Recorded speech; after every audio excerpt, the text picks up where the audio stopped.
Insiders, an ASA Media podcast covering the topics that matter most to the promotional products industry. I'm Sarah Lewandowski, Executive Director of Client Education and Content, and today I have with me Millie Tadewaldt, founder of California-based distributorship Brilliant. Our annual gift guide will soon be published in the fall issue of Counselor, and Millie is here today to discuss the all-important fourth quarter. So thank you, Millie, for being here. We appreciate it. Hey, Sarah. Thanks for having me. So how are you anticipating Q4 sales to shape up? I know the first half of the year was relatively soft for the industry, and I know there's still some uncertainty in the economy. It's an election year, all those things, but people still love to gift during the holidays, and that doesn't change. So how are you feeling about Q4? Thank goodness for that. Well, I always feel excited about Q4. It is our Super Bowl. Like it or not, we are in a seasonal industry driven by not only holiday, but sort of the whims of the way corporate budgets function. And so we look forward to and plan around Q4 all year. We've actually had a great year. We're up about 30% year to date over 2023. And we have a number of new key accounts that we've been ramping up over the last several months. So we're seeing a ton of interest from our client base in gifting, and actually really heartened to see people planning ahead a little bit more than prior years. I think what's driving it, at least on our side, is many clients skipped out on holiday last year and they're looking to make up for it this year. And then we also sense some optimism coming from our clients just heading into Q4 with economy news, rumors of rate cuts. People seem like they're feeling good. So I'm not unhappy about the way we're feeling heading into Q4. And how are you contending with? It's been a lot of the news. I know we're all kind of waiting with bated breath about a possible port strike on the East Coast, at least, and things are not getting rerouted to over to you on the West Coast. Are you anticipating supply chain disruption? And if so, how are you mitigating that? What kind of contingency plans do you have in place? Yeah. I think we're all, if we've been doing this for a number of years, we've seen supply chain chaos. It's an ongoing issue and an ongoing roller coaster. So I don't see this year as any different than any other year. So then it becomes a little bit of a battle between the distributors in terms of who can be clever and who can make plans and who can substitute things. And so from our perspective, we try to plan ahead. So the longer the timeline, the sooner you get someone in there getting their order figured out, the more likelihood that there will be no issues that you run into, or if you do run into issues, you'll have time to source an alternative and replace it, or source the same product from a different place. So you end up with a lot of options there. But also, I think we sell our clients on the experience and the moment of what the gift will create and the emotion. So what that means is typically our clients don't become super set on receiving a specific SKU, but rather they become sold on the experience as a whole, which ends up creating a lot of flexibility when there are issues in supply chain. And of course, it's frustrating, and of course, it's a lot of extra legwork if we've sampled all these things and we've zeroed in and we've chosen our very favorite piece of drinkware, and now all of a sudden it's not available in my favorite colorway.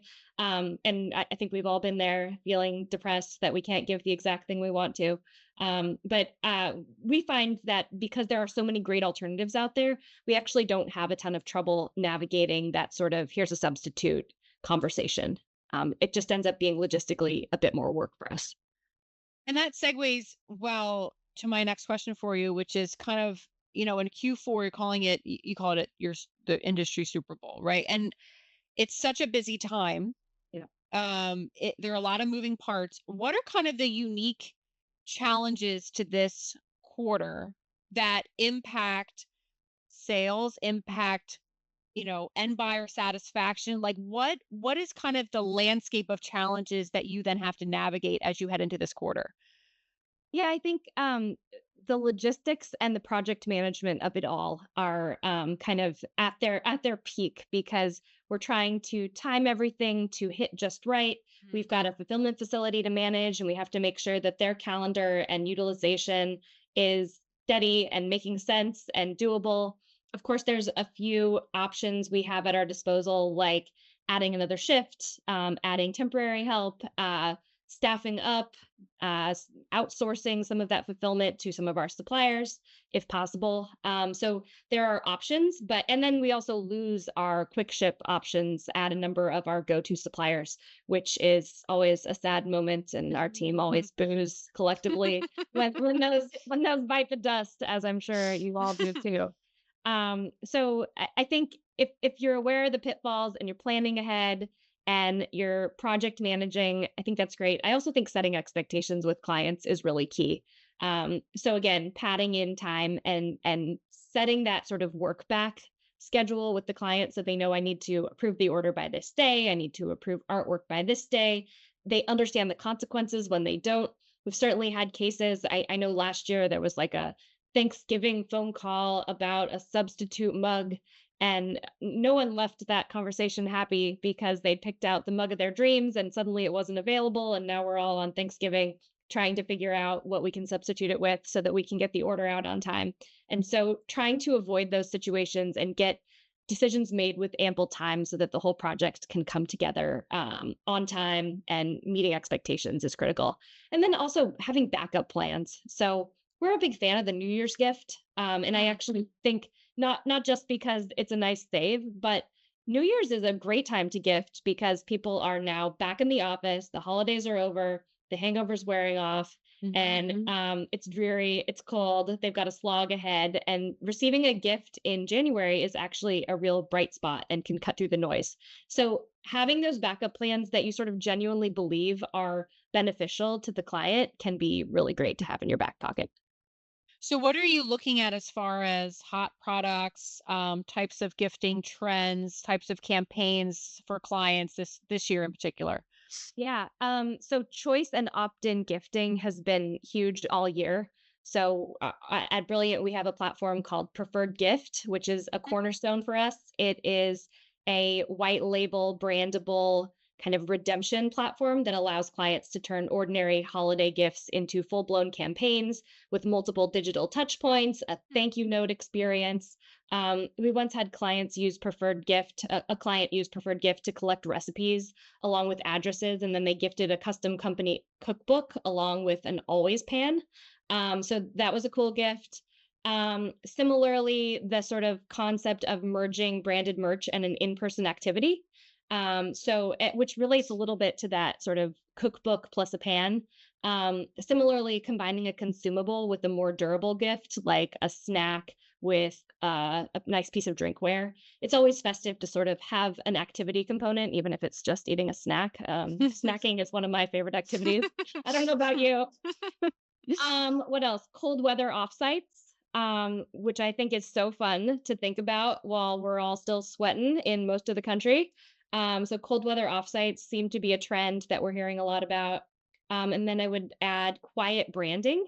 So tone on tone branding, especially when coupled with premium brands. And then we've seen some, I think, really great new economical premium brands from our favorite suppliers like Sanmar. So loving those offerings and loving seeing those suppliers kind of pivot into that high-end athleisure trend, if that makes sense. Uh-huh. And then sustainability will always be hot.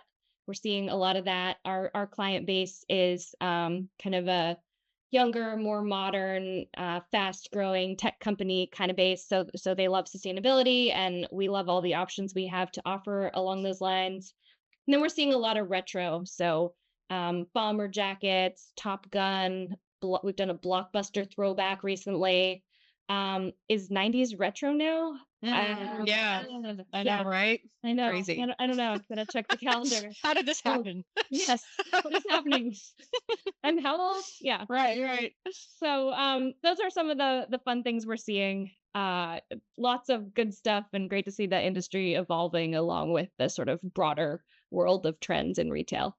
Oh yeah. I mean, I'm old enough to remember the time when it wasn't that long ago. I'm sure you remember it too, where promo was always a step behind, right? It was Yeah. always like slightly, maybe 6 months to a year behind. And now it's like pretty, it's Yeah. close. I mean, it's almost in lockstep, Like much more than even it ever was. fidget spinners, it was like, guys, come on, we already did fidget spinners. That was Right. like 8 months ago. But Right. now the turns are a lot faster, which is Absolutely. great for us.